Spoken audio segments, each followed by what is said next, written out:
ওরে জগতে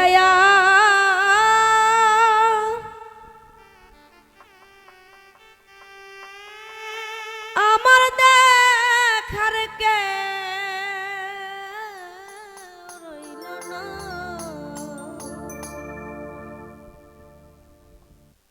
ওরে আমার মুখ দেখে যে দুঃখ বুঝিবে ও মাকে দিবে মা সান্ত্বনা। কেউ রইল না জগতে আর আমার দেখার কেউ রইল না। মাগো আমার দেখার জগতে আর কে রইল না।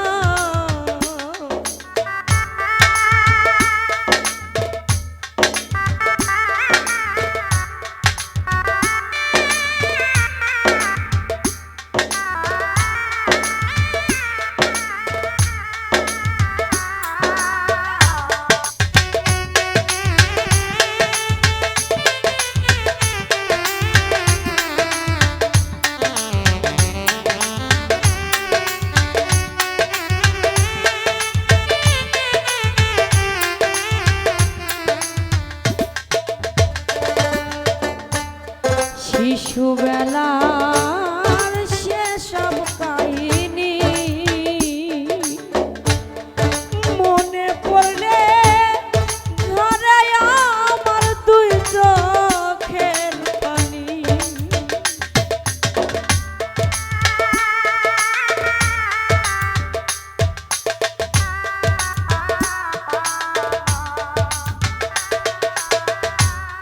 শিশুবেলা সব কাহিনী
প্রত্যেকটা বাবা মার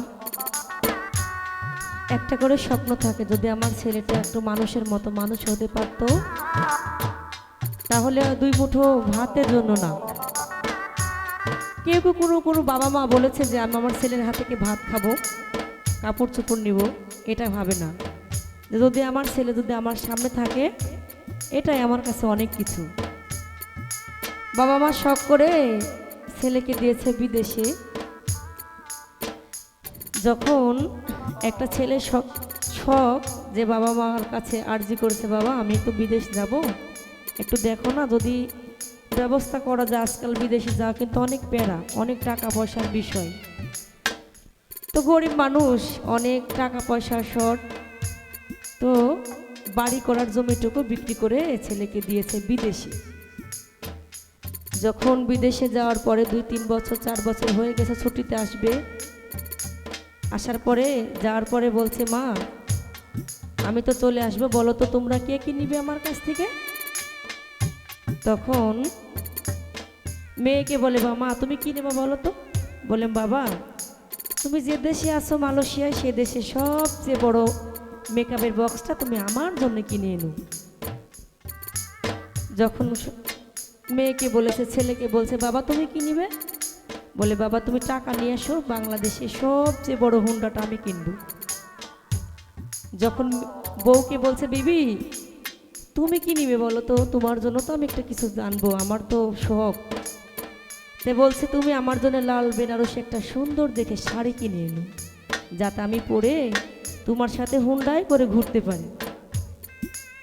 প্রত্যেকটা মানুষের যখন ছেলে বিবির যখন চাওয়া শেষ হয়ে গেছে, বলছে, বিবি এই ফোনটা তুমি আমার একটু মাকে দিবে।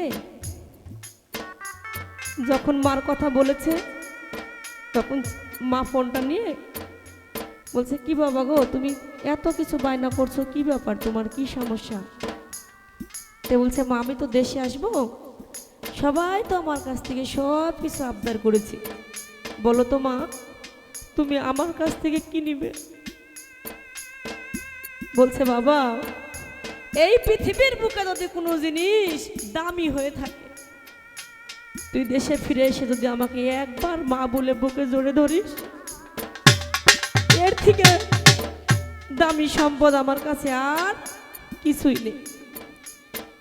তো যার যারা বাবা মা বেঁচে আছে, আসলে বাবা মা বেঁচে থাকতে আমরা মূল্য দিই না, বুঝি না, কি না কি মনে করি। আসলে যার আছে সেই বুঝে আসলে বাবা মা হারানোর কি যন্ত্রণা। আমি যখন বাসা থেকে বের হই, আমি গতকালকে প্রোগ্রামে আসছি জুনাইলে নাটোর, ওখানে প্রোগ্রাম করে ওখানেই ছিলাম, এই প্রোগ্রামে আসবো বলি। আমার বাসা থেকে 3টার সময় ফোন দি বলে, আমার না রমজান কাকা মারা গিয়েছে। আমি আমার মাকে বলছি, মা যদি আমাকে আর 1 ঘন্টা আগে বলতে, তাহলে আমি প্রোগ্রামে আসতাম না। কারণ আমাকে বলতে আমার মায়া, আমাকে পাগলের মতো ভালোবাসত। সেই মানুষটা আজকে আমাদের মাঝ থেকে বিদায় নিয়েছে। তার রুহের মাগফিরাতের জন্য সবাই তাকে দোয়া করবেন, উনি যেন বেহেশতবাসী হয়। অত্যন্ত বড় একটা বরণের মানুষ ছিলেন। আমি সারা রাস্তা মনটা খারাপ করতে করতে আসি, সুজাবকে বলেছি, বাবা যদি আমি 1 ঘন্টা আগে জানতে পেতাম, কি বলবো, সারাদিন বৃষ্টি, 1টার পর থেকে সারাক্ষণ বৃষ্টি, কখন বের হবো বাসা থেকে। বাসা থেকে বের হয়ে সুজাবকে বলছি, বাবা যদি প্রোগ্রামটা না হয় আমি যাব না, আমি চলে যাব লাশ দেখার জন্য। তো আসলে আমার সৌভাগ্য, আমার কপালে নাই দেখা। তো সবাই আমার মার জন্য এবং কাকার জন্য দোয়া করবেন, আমার কাকা যেন বেহেশতবাসী হয়। তো সেখান থেকে মহৎ গানের মধ্যে বলছি, এমনি যদি যাবে ছাড়িয়া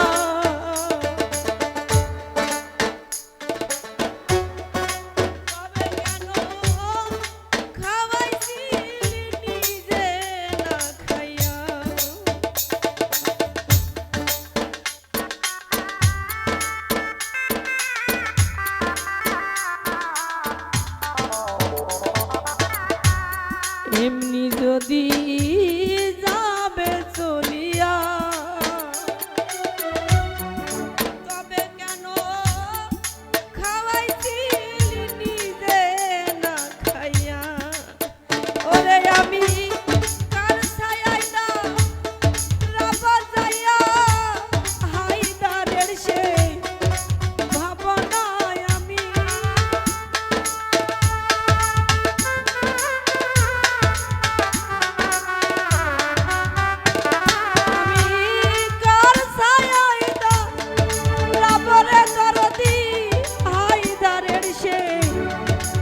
পাবো না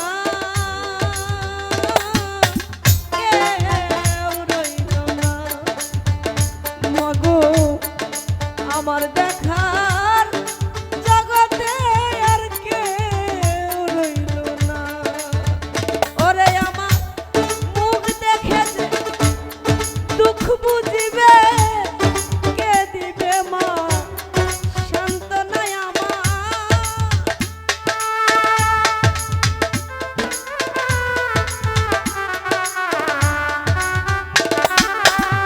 ওরে আমার মুখ দেখে যে দুঃখ বুঝিবে কে দিবে মা সান্ত্বনা